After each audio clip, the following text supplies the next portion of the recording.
Hey there, I'm Scott Winfield, and welcome to Victorian Opera's web series Artists in Isolation. On this episode, we're delighted to be joined by stage and screen star Queenie van der Zandt. Queenie, thank you so much for joining us. Oh, it's my very big pleasure. How lovely to see someone. Even, albeit on Skype. Now, to start with, I have to fully admit, I am a giant fan of Stool, of Jan van der Stool, your alter ego, who's got a huge, deserved cult following. How did you create this glorious, bizarre woman? Oh, that is so sweet. Well, she actually came from sort of two things, actually. So the very first thing that I really didn't, it's just something that happened in my childhood or in my teenage years that really didn't sort of start anything, but it was a little memory that never went away that then sort of probably about 15 years later kind of came to the fore and made me go, that's what I need to do. But she actually was birthed at the Brisbane or Queensland Cabaret Festival back in, I think it was 2002 or 4, I can't remember which one it was, maybe 2002. When I was just doing a cabaret show, and I needed sort of like a cover, because all I wanted to do was sing a whole lot of big emotional songs, and I thought, oh my God, I'm going to look like a wanker if I just sing all these really big belt songs, and I thought I need something to cover that so it doesn't look like I'm just getting up and doing that. And I came up with this idea. I realised that all the songs that I was singing about were all about relationships, and I thought, I know what I can do. I can create a self-help character who's written a book called Don't Be a Cliched Archetype, Be a Self-Made Dynamite, right? That she'd written this daggy old book. And then I thought, and I love self-help. I'm so into it. So I had all these images of like places I'd been, like to these really bad courses at a scout hall. And I was like, okay, great, I'll put it in a scout hall. And, the woman playing the piano. Yeah, the woman playing the piano was called Helen. And so I just that's where her sort of offsider was born. So, we just called her Helen. And the night before I did it, I went to my friend Hayden Spencer, who's a wonderful actor. He's in Harry Potter at the moment. He, he would be if it wasn't shut down. Notionally. I did it for him, and he just said, you've got to make that character, you've got to use your mum's accent, because my mum's Dutch. And so what was the accent originally? Was it just going to be an extension of yourself in some way? Yeah, it was just kind of being mine, really kind of, I had a voice for her, but it wasn't Dutch. It was just a very sort of deep, glorious. Kind of, yeah. And he said, you've got to do your mum's accent because it's piss funny when you do your mum's accent. And so it was literally like such a fluke. It just sort of came together. Anyway, and that night I did it, or the next night I did it, and it just had the most extraordinary reaction from the audience. I'd never had such a reaction before in my entire career, or seen such a reaction. And I went, oh my God, this is really something. So then a couple of years later, I worked with the wonderful Tony Taylor to develop it into a full character and to develop a show. And when I was doing that, I got reminded of this. This is a very long answer, but I'm living for this. So okay, great. Continue. We've got a while, haven't we? So it's and I remember this friend of my mother's who was a real estate agent and a psychic, and we had gone to her psychic. She was also Dutch, and we'd gone to her psychic reading at a scout hall. It was like a little scout hall, and she was up the front of the room. And she was going, oh, yes, no, something's coming through. There's a person coming through here. Oh, I've got a very sore stomach. I think this is a man. He's died of stomach cancer or something to do with the stomach. He's around 35. Is that familiar to anyone? And there was only about 10 people there. And this woman in the front row, she lost it. She started bawling. She put her hand up. She goes, I think that is my husband. He died 4 months ago of stomach cancer, and he was 35. And this woman looked at her and went, no, it's not you. Anybody else? Isn't that fabulous? And you can't write that. You cannot write that. No, you cannot write that. What glorious timing. Real estate agent, psychic, comedian. Yes, I know. And I just remember thinking in that moment, oh my God, Dutch people should not be in any kind of healing right profession, because they're so brutally honest. And of course, nobody else put their hands up. No one else went, yeah, that's me. So she ended up just sending away this spirit or whatever sent it away, and that was that. I just thought, oh my God, what if he just, even if it wasn't him, just say yes, like, you know. Anyway, so yeah, so that one memory, I literally built Jan with Tony. We just built it based on that one memory, basically, and expanded it from there. What would that woman be like outside of her, you know, her world? What would her world be like? So yeah. Please welcome Helpman nominee and star of music theatre, cabaret and the legitimate stage, Queenie van der Zandt.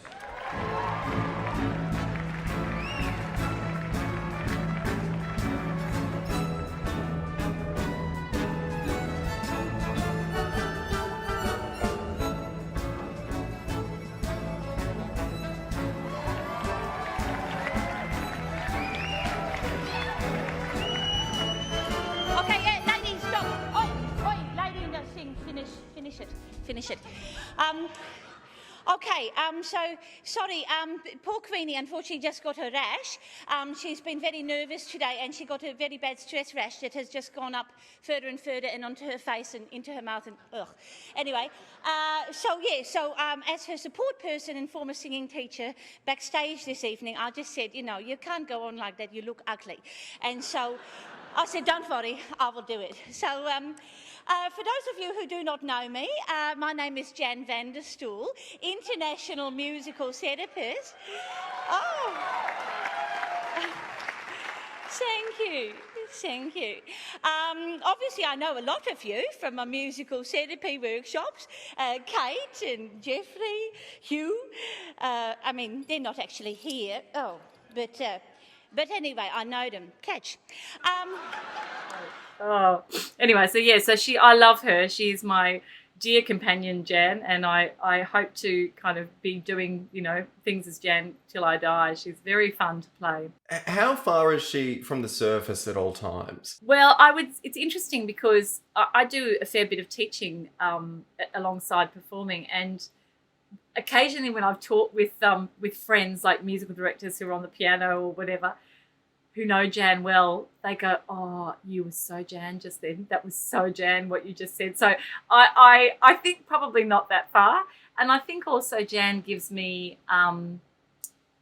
she gives me an opportunity to satirize and sort of bring to the fore things that I actually feel strongly about. So, you know, it's really it was lovely. In the coronavirus at the beginning, I did 8 weeks of a thing called the Corona Vlog with Van der Stool, which you can, you know, viewers can watch if they want on YouTube. It's all on there. I just did 8 weeks of following the coronavirus each week and kind of unpacking the news of that week. And it was a great opportunity to kind of, you know, have digs at the government not supporting the arts and all sorts of things that I feel actually very passionate about. But I have sometimes, I mean, people wouldn't say I have a hard time being an activist because I'm, you know, quite an activist. But there are certain things that I sometimes think, and I think you can't say that. That's rude, or it's mean, or it's kind of like, or it's too edgy for me. You know what I mean? But it's not too edgy for Jan. Like, she can go into territories that I can't. That's what I wanted to ask. The beauty of characters like Jan and indeed Dame Edna is that it gives you such license to be so bitingly truthful or outrageous. What do you think is like, what comes to mind, you know, in terms of the most outrageous things that you might have said in character? Possibly being heckled. Like, I think if you know, like, you can't heckle Jan, like, because well, for starters, it's not me. So I don't feel any kind of, they're heckling Jan. So somehow there's a disconnect for me. I never feel offended, or, you know, I don't feel like, I feel so safe within her because it never reflects on me. It reflects on her. And I think the other thing that, I think I had something else to say about that, but I can't think of an exact example of that actually. But that's what I was going to say. I think one of the things that is safe about, you know, when you do Jan and being able to go to kind of really edgy places is that she is always the biggest idiot in the room. Like, it's the same kind of idea behind characters like, you know, Marjorie Dawes back in, you know, Little Britain, who was the fat the Weight Watchers lady, Yes. or David Brent from The Office. Like, they can say things that you just go, oh my God, no, because they are the idiot, and you know that they are the idiot. So they're punching up, you know what I mean? They're actually lower. And there's a big thing in comedy about punching up and not punching down. Like wherever you sit, you can't, it's not good to punch down. You got to, and I think that's why she gets away with saying a lot of stuff that's edgy, and it's never mean or anything, but it's stuff that you go, oh, it's a bit biting, whereas if it came out of my mouth, it just wouldn't feel right. Many audiences will remember your performance in Victorian Opera's production of Into the Woods, performing The Witch, for which you were nominated for a Green Room Award. What are your memories of that production? Oh God, it was so wonderful. Oh my gosh. I was just, you guys just recently released a bit of footage from it, and I just was like, oh, please do that show again. Can't we just remount it? Let's just remount it. It'll be really cheap after COVID. Let's do it.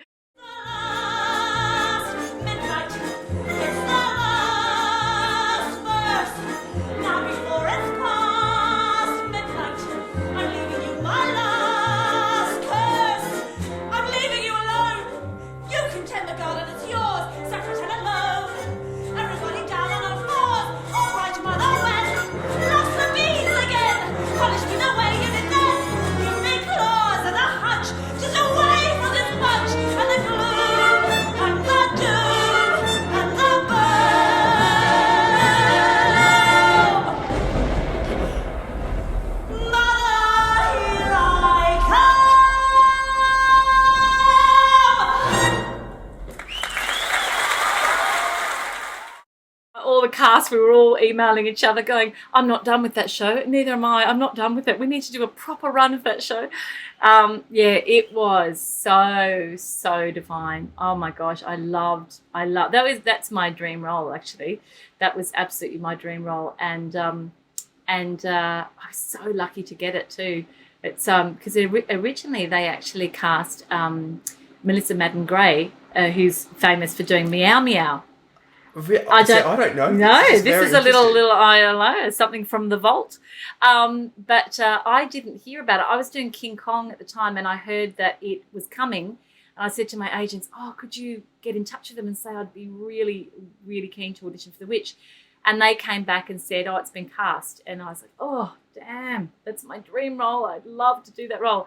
And I said to my agent, well, can you just let them know that if something happens, I'm here. It's my dream role. I love it, and it's a really good lesson in not letting anything stop you. If you want something, because I could have very easily completely. Yeah, because I actually no, that's right. I heard that it had been cast. That's right. I heard it was on, and I heard that she'd been cast, and I got my agent to ring them anyway and say, just in case something weird happens, you never know. Queenie's really keen to audition for this part, and then lo and behold, she wasn't able to do it. Something I can't remember what came up with. Something happened, and she wasn't able to do the part. And they got in touch with me, and I got it. So it was it's never over till the fat lady sings, as they say. So it was really lovely, and I loved it. There was a fantastic cast and a beautiful sets and design, and it was lovely to work with Stuart Maunder. He's an absolute dream, and everybody that was involved in that production, it was delightful. Yeah, it was really great.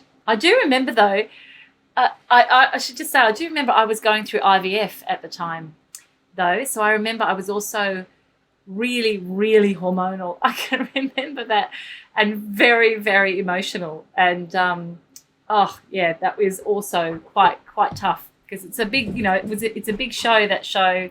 And it's completely. Very quick technical rehearsal for a very, very technical show, especially for The Witch. It's so technical, and I remember that being so stressful, and not just finding it really emotional, because I was just, my hormones were just crazy. Yeah. In terms of themes as well, I imagine that would tie in very much to that sort of journey towards motherhood as well. It did, and I also experienced in that show. The only experience I've ever had of complete and utter terror on stage, because I dried, and I'm sure it was because of I'm sure it's because of all of the all of the hormones and everything that was going on at the time. But you know, when Rapunzel dies and they bring out her body and it goes dun dun dun dun dum dum dum dum dun dun dun dun dum dum dum dum, and then it's this held chord, and I was looking at her and I was right in it, and the chord was held and I just froze. I was like, oh my God, I don't know what I'm supposed to sing. Oh my God. And I was looking at the musical director and he was looking at me and he's going, oh wow. Thank Christ it was a held chord. I mean, seriously, like it could have been any other part, but thank God all the violinists were just, you know, holding this chord. And just keep going. Just keep going. And he's holding it like this. He's like this going, and I'm looking at him and it was the most, I mean, seriously, it was the most extraordinary thing. My panic just went, and then I just... Oh, I can imagine. Oh, it was like a trapdoor. My mind just went, calm down. You know this. You know the words. You've done it a million times. Just wait. And I was just looking at him. And then I just went with my eyes. I just went like the smallest little thing. And he just went, and I just went, this is the world I meant. Couldn't you listen? And then it just came out and off we went. Oh my God, I felt sick. I imagine it probably worked dramatically though. Yeah, it probably did. And it probably was only, you know, a couple of seconds, but it felt like, felt like minutes had passed. Oh God. Anyway, but yeah, fun days. Well, I think it just shows you, you know, and like you say, you know, we're met with these moments where we're filled with absolute terror, and you've got a choice, and it's just like, okay, well, I can let this grow, or I can just take a moment, center, return to breath, and let what's going to naturally happen. Yeah, I mean, I used to suffer really badly in my 20s from panic disorder, so I have done a lot of therapy in my time, and I had a beautiful therapist, and also read an incredible book called Power Over Panic by Bronwyn Fox, which completely changed my life. And I, you know, I haven't suffered from panic disorder for like 20 years or something. So yeah, it's completely gone. I mean, you know, I get anxious sometimes with big events, but not to that extent. And I really credit like that moment. I just remember thinking, oh my God, afterwards thinking, thank God I did that therapy back in my 20s, because part of what they taught you in you know, kind of is just to cut the spiral off, you know, before you start to let those thoughts go, where you go, oh my God, because what wanted to come up was, oh my God, I don't know the words, everyone's watching me, Jesus Christ, I'm looking at, you know, like it was that all that language and all that chatter. And I just, because I had done so much cognitive behavioural therapy, I was able just to go, shoop, you know, shut it down. It's all right, darling. Just talk to myself really calmly and go, it's all right, you know. Yeah. And, it was really scary when I came off stage. I was absolutely undone. And I remember sort of having a little prayer to my, you know, higher creative spirit and going, because I thought I got through the rest of the show, I think, and it was just awful. The rest of the show was an absolute mess. I was like, oh my God. Every time I went on stage, I thought it's going to happen again. And then I came in the next day and I felt that same terror, and I just went, right. I was like, this is not happening. This show is going for 2 weeks. It's my dream role. I want to love it. I do not want to spend the next 2 weeks in terror. Tell me what I need to do. And I got this really clear, because I don't really, especially back then, I just didn't eat sugar, and I didn't eat sugar, and I heard as clear as a bell, get rid of all that sugar. There was all this, you know, everyone had given me chocolates and things for opening night, and I just threw the whole lot in the bin, because obviously it was really stimulating me or something, and I went, right, that's the deal. I've done it. Yes. I've gotten rid of the sugar. Now your part of the deal is I'm going to be calm. And I didn't, you know, go through my lines before I went on stage, and backstage I didn't go through my lines and go, okay, here I go. I just went, I'm going to do what I usually do, and I'm just going to have a leap of faith and trust that it's going to be okay. And it went away, you know. But I've seen other actors have that moment and then fixate and, you know, get up in the middle of the night and do their lines and go, oh God, okay, or, you know, go into that state, and if you feed it, it just becomes a monster, you know. So I was really grateful that I had that experience in my younger years to be able to put that stuff in action. It's just a beautiful reminder that we can with the right skills and the right tools, can control our thoughts. And that's the most important thing that we need to learn in our lives. Yeah, it's just, I mean, it's literally a skill set, and we don't get taught it really, unless we've got parents that are, know about that stuff, or you're very naturally made that way, which some people are, but a lot of people aren't, and when I meet people that have got anxiety disorder, I'm so passionate about talking about it because it's completely and utterly curable, and for me, just that cognitive behavioral therapy, controlling my thinking, and meditation, and understanding panic disorder, just knowing what it was, those three things made it completely go away, and I do think it is something that can be controlled, from doing that work. So I've been from there, I think that sort of really influenced my life because that set me on a path of just wanting to know more about all of those things, forever, really. I'm sure a gift to yourself and the gift to the people around you, be they fellow performers or people that you're training or anyone that you might encounter. It is. It's because it's such a thing that you want to share, and I mean, God, I need it. That's the other thing. I really need it. I am a very melancholy person in general, which is, quite funny to think that because most people see me as being very, happy and very bubbly and kind of, but I'm actually incredibly introverted and have deep periods of kind of, depression and have had, only for short periods of time, thank God, but I've had those experiences and hence I get myself out of them with these tools which is why I am so passionate about it. And I also feel working with students, and working with so many artists over the years, if you want to be in this business, mental health is so important. It's as important as your, vocal exercises or doing your monologues. It's just as important because there's no industry like it. There's no industry where your self-esteem gets quite so battered as this industry, and it's actually, you got to do the work to keep yourself resilient and agile, and being able to move with the times and move with what's happening in your career, which changes all the time. And you win an award, you think, oh, this is it, and it's not. Something happens, you think, oh, there's just the highs and the lows, and it's so extraordinary. So it does require work, I think. That stuff.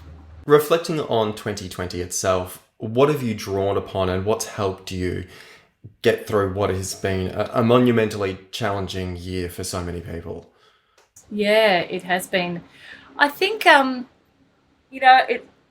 everybody keeps talking about how we're all in the same boat, but I actually disagree with that. I go, we're all in the same sea, and the sea is unbelievably choppy. Some people have very nice boats. Some people have really nice boats. Yeah, that's right. And some people have little shitty dinghies that are leaking, and it's a very, very, very different experience, and people have to really understand their privilege when it comes to where they're at, because people, I see a lot of people, sort of espousing stuff, but I go, yeah, but that's only from your perspective because you have A, B, and C, so it's really, so I'm really mindful when I talk about, anything to do with 2020, that I go, I come from the privilege of, owning a home and owning a home, having a mortgage, that I was able to put on hold, and having some savings in the bank. Those two things have made my year so incredibly different from what it could have been. And I'm so grateful for that, so grateful that we have a beautiful place to be in, and that we had money in the bank, so because if we didn't, to have to rely on, how, I think the government sort of in a general way has been really fantastic, especially compared to other governments around the world, but they haven't been fantastic when it comes to the arts. They've been absolutely dreadful, and I think it cannot be underestimated for the artistic community the impact of being told by your own country that you don't matter.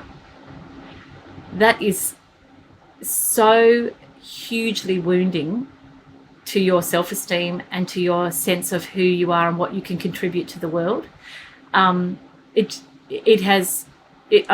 undone many artists that I've spoken to this year who are of 30 years in the business or longer, who have all started counselling degrees and real estate, and that are just getting into other things. I'm just going, you know what? Like, basically, one of my friends who's a really fabulous director and theatre maker, he said to me, I want to feel like what I do makes a difference to people. And he said, and when the government basically says, oh, we don't care about you, we don't value you, we don't even acknowledge what you contribute in terms of the economy, blah blah blah blah. He says, well, I think, well, I'm not doing it for myself, so shit. If it's not valued, if you guys think, oh, we don't really care, like, we can do without that, what am I doing? Why am I busting a gut and doing all the sacrifices and everything that comes with being an artist? Yes. What am I doing it for? And I have to say I related to that so strongly. So it has been a real sort of existential dilemma for a lot of people in the arts, I think. And I think a lot of people won't come back. And I think that is such an awful, awful thing. A lot of people that are highly, highly skilled and highly talented will not ever be artists again coming out of this period. It's so interesting as well, because what has supported people and what has nourished people so much through this year and through these sort of very challenging experiences is the joy of accessing art. I know the irony through whatever it might be. Yeah, completely. I know the irony. Sorry, go ahead. No, I was just going to say, for you, what has nourished you artistically in terms of what you've been able to enjoy, be it literature or TV programs or music or any number of things? I think actually obviously Netflix and, subscriber TV, Jesus, how did we ever live without that? I mean, it's so good, isn't it? How did we ever wait each week for an episode of something? Never doing that again. Horrible. So obviously those things, Jan needs to get to Netflix. She needs to get to Stan. I know. All at once. I'm there. I wanted to ask, your brother Jeff Van der Zandt has basically blown up the internet in 2020. I know. Like, more than anyone.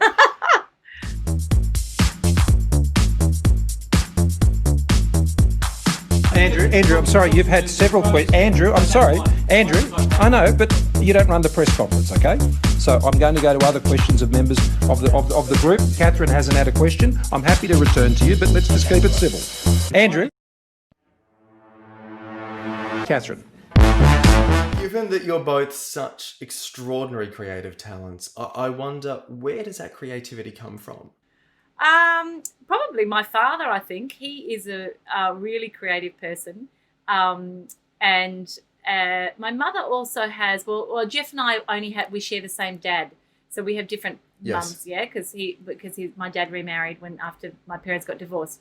So it can't probably be from my mother's side, although my mother does have an actress in her side of her family. But my dad was an amateur theatre performer when he was in Holland, and he's very funny. It's great sense of humour, my dad, and he's incredibly creative in terms of not necessarily in the arts, although he has done lots of artistic things.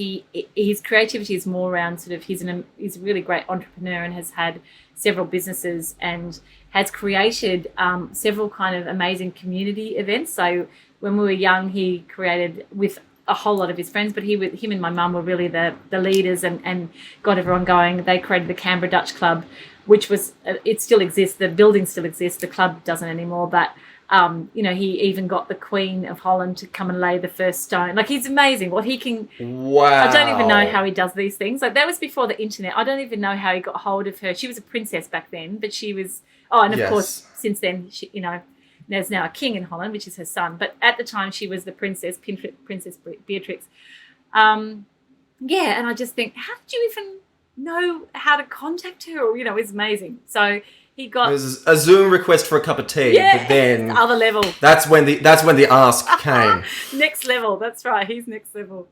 And so he also created a great festival for a few years called the National Gospel Happening, which was all gospel music in Canberra. And then he created recently. He's created this a Run Your Face, which is the kind of a special Dutch sort of festival that happens. They have it here in Melbourne as well. So all of us kids, there's 4 of us, at some level we all are similar in terms of we organise our groups or our communities, or we create things or events or whatever.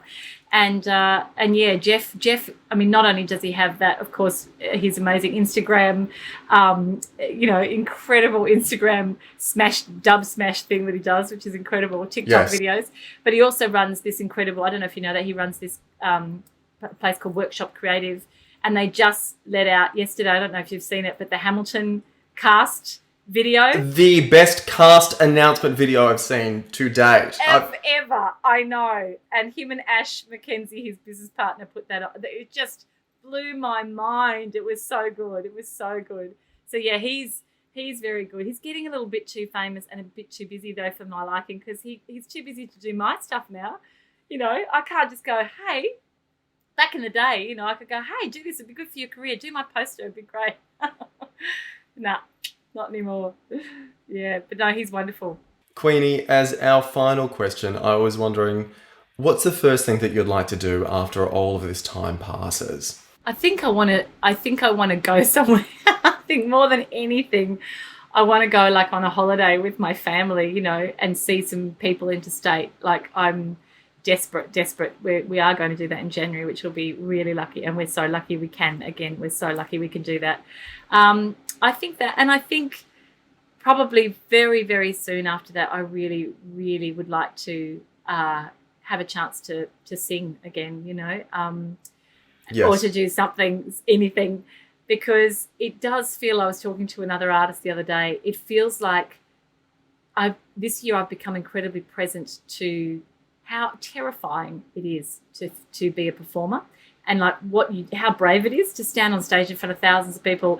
It's never crossed my mind before, really, ever. I've just gone, But this year I just feel like I've never had a year off where I haven't done anything, and it just feels so like, it feels like bungee jumping to me now. It feels like I go, oh my God, it's like I've been standing on the edge of a bungee jump for too long, and it's now like I'm like, I can't jump anymore. I don't think I'll be able to do it. It's too scary. Like, I just want to get back on the horse, basically. I just want to get back on the horse and get a run a run on the board, and then we'll be good to go. Queenie, it has been such a joy to chat. My face is literally aching from smiling so much. Thank you so much, and please stay safe. No, thank you. Thank you so much for having me on, and thanks to all the people that are watching and everyone at Vic Opera. It's lovely. Thank you. For more chats with artists in isolation, you can follow Victorian Opera across social media or visit victorianopera.com.au. I'm Scott Winfield. Thanks for watching.